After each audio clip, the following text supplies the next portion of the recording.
Hi everyone. So let's speak about data protection for Kubernetes. To illustrate a use case, here I have deployed a Convoy cluster. So it's a Kubernetes 117 and I use Commander for that. And I used our dispatch product based on Tekton and Argo to deploy an application. And basically this is how the environment looks like. I have a full demo that describes that in details, but here what I'm going to focus on is that part, which is the data that I store on Cassandra. So if you have seen the full video about the Casefear demo, I get pictures from the Flickr API of Sunset. I store them in Minayo. Minayo notify Kafka when there are new pictures coming, and there is another microservice that subscribe to this topic and consume these pictures and extract some GPS location and so on and store everything in Cassandra. So let's say everything is deployed. I now have my app up and running and my data is there on Cassandra. That's what allows my front end to display all the sunset in a map, like you can see here. So now let's say I want to protect it, and I want to protect it whatever the storage is. So here, let's take a look at Kasten. So Kasten does that. Basically, you can integrate it with any storage. As soon as you have snapshot supported, you can automate the protection of your application using snapshot. Then you can protect your snapshot to more durable storage like S3. You can use it to migrate from one Kubernetes platform to another. Let's say you want to go from GKE to Convoy, then you can use Kasten to do that, and it will migrate the application, so all the Kubernetes configuration, but as well the data. So here, first thing I need to do is to deploy Kasten in my Kubernetes cluster. So let me do that now here.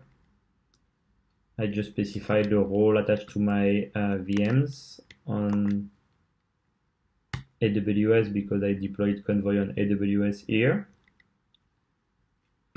So you'll see it will be deployed quite quickly. So I can just do that in another command here.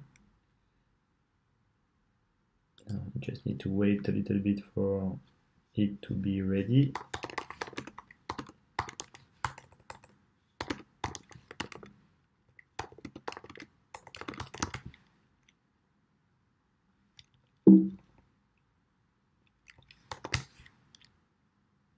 I think it's already there. Yes.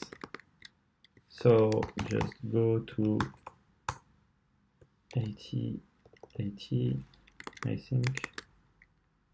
Yes.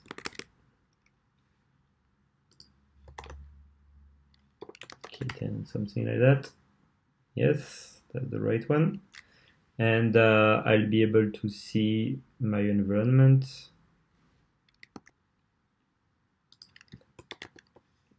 Q. Accept the license, and you see here that it has automatically discovered my applications, and I know that everything is there in this project, and I can go in this project and I can create a policy here. So I want to back up all the data in my project, and you can see that there are many things there. I'll show you that in a minute. Let me just create that. So I'll do like a daily snapshot, for example. As I said, you could export that to S3, but I'm not going to do that now. So what we need as well is to create like a snapshot policy.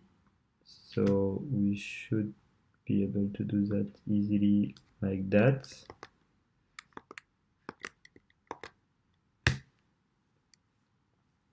And then now I should be able to run my backup here.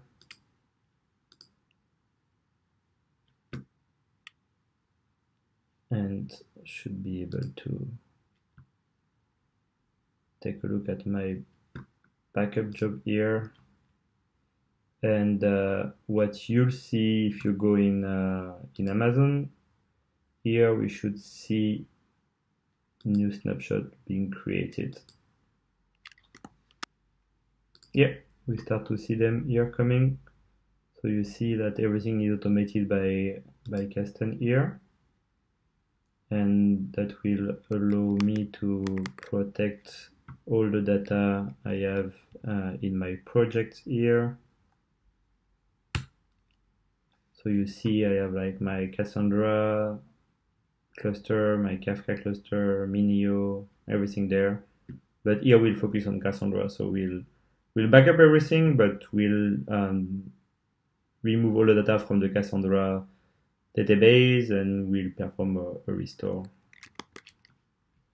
So let's wait a little bit for the job to finish. Still one remaining snapshot here, so it should be finished soon.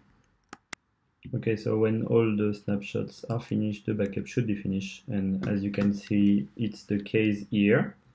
So what I'm going to do now before restoring, obviously, is to alter my data a little bit. Okay, so I'm going to connect to my Cassandra database.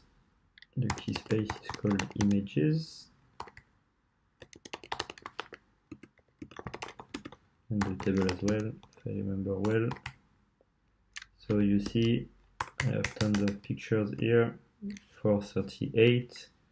So I'm going to delete everything.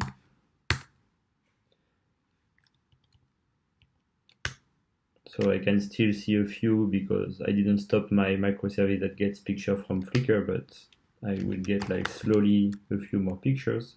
But I want to recover and go back to the state where I got like 438. And I don't need to do anything to prepare that. I don't need to stop my Cassandra database or whatever. So I just go here on my application that is there. Click on restore, select my backup. Here I don't want to select everything, I just want to take Cassandra. Click on restore, then go check the dashboards, wait a little bit, and I see the restore kicking off here. And if I go there and I look at my pods here, I see my Cassandra there.